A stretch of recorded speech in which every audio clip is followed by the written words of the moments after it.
Treaty land entitlement itself is a debt created as a result of improper counting of our people during treaty signing. A lot of that improper counting because of the nomadic nature and lifestyles of our people at that day. Probably the best analogy that I have for explaining the origins of TLE has to do with, well, the fact that when we signed treaty, we were promised a certain amount of land out of our traditional territories so the Indian way of life could continue. And there was a formula that was agreed to. 1 square mile per family of 5, or in that proportion for larger or smaller families. Now, you break that down, it's 128 acres per person.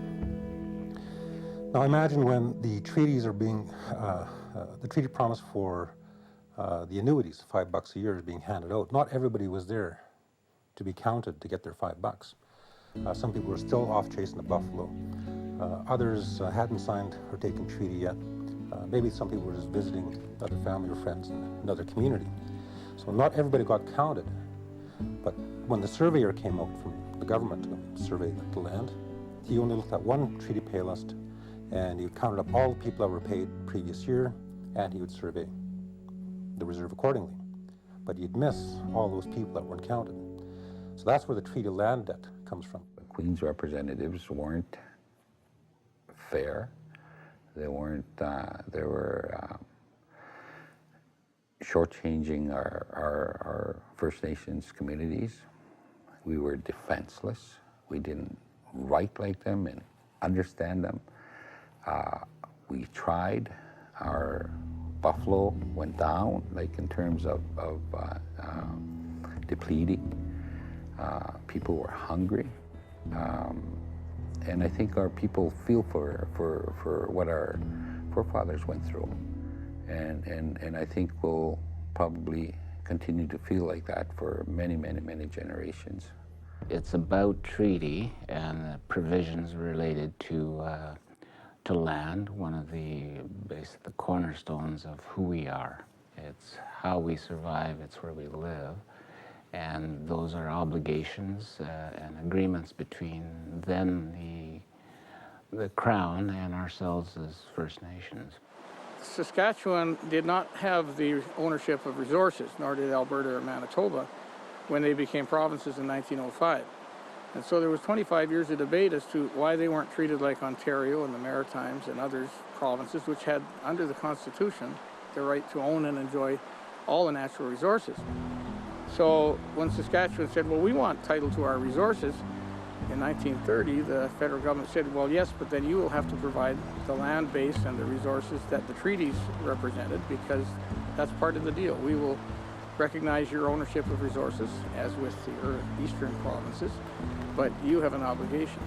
We had a big meeting in Prince Albert with the 11 First Nations who were the first ones that we put together that had outstanding claims. And we met with them. I remember we had to negotiate a formula as between the federal and provincial governments and the First Nations.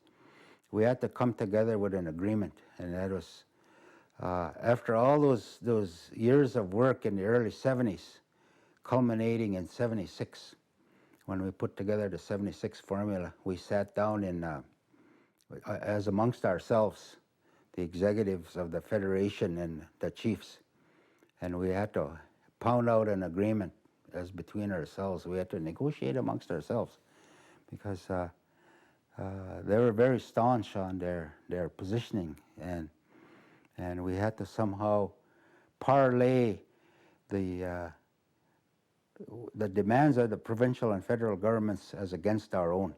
And somehow we had to try and hammer out an agreement, and that was very difficult. It wasn't the best formula, but it addressed probably the majority, of the things that we wanted. And that 76 formula through the 11 First Nations, I think at that time that was the best solution we can come up with, and that's why we adopted it.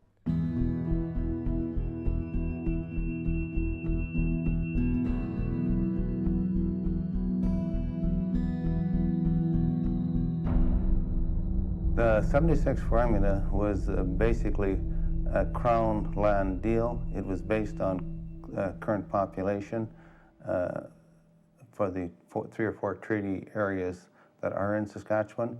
The negotiations went on between the Federation of Saskatchewan Indian Nations and the province of Saskatchewan. The minister responsible in the province received a letter from the chief of the Federation. They agreed on an approach which we referred to or dubbed as the Saskatchewan formula. The exchange of letters was sent to the federal government, to the Minister of Indian Affairs.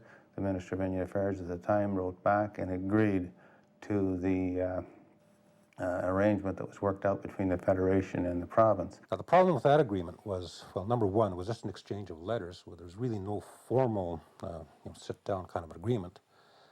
And the bands were limited to selecting provincial crown land or federal crown land, where that might be. Not the best kind of land to begin with, very poor economic generating kind of lands. And there's already third parties on these lands. We had hammered out an agreement, but we didn't have a land purchase policy. That was the problem with that one. We had an understanding on all the parties, but we didn't have the money for the purchase of lands. When I came on board, there was some, I wouldn't say hostility, but a lot of frustration amongst the chiefs and the people at band level.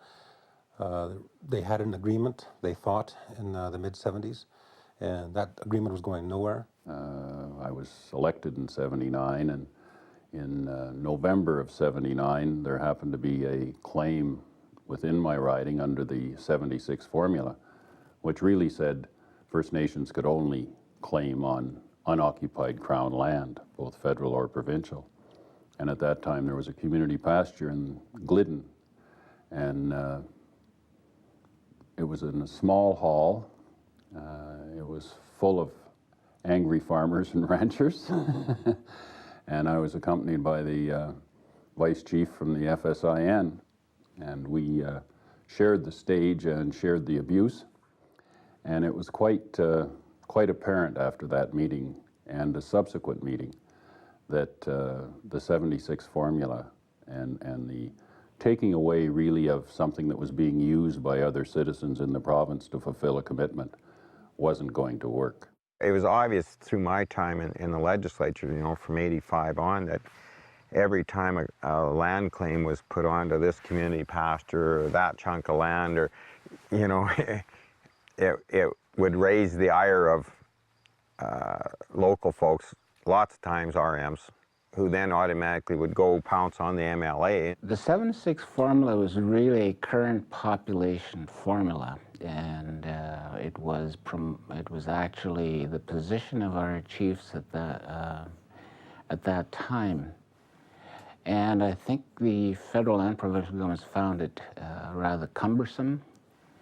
And perhaps, I guess, for our side, as I recall, there were only 2 or 3 settlements, minor settlements. That became a very tough issue in the department to deal with. On the one hand, they understood there's still a legal obligation there to do, and wanting to move ahead there, but also the province was very adamant that they didn't want any more land going to reserve status.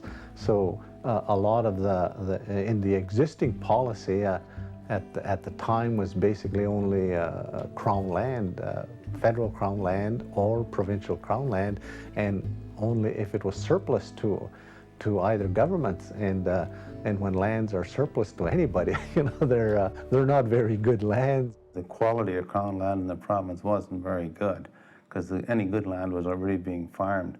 So it's very, very difficult to get suitable land or land that would be beneficial to First Nations. So the bands were responsible for dealing with third parties, and you can imagine some of these pasture grazers didn't want to give up access to this pasture because it was fairly cheap for them. So the bands could not get any movement, get any lands transferred to reserve status. It just ground to a halt.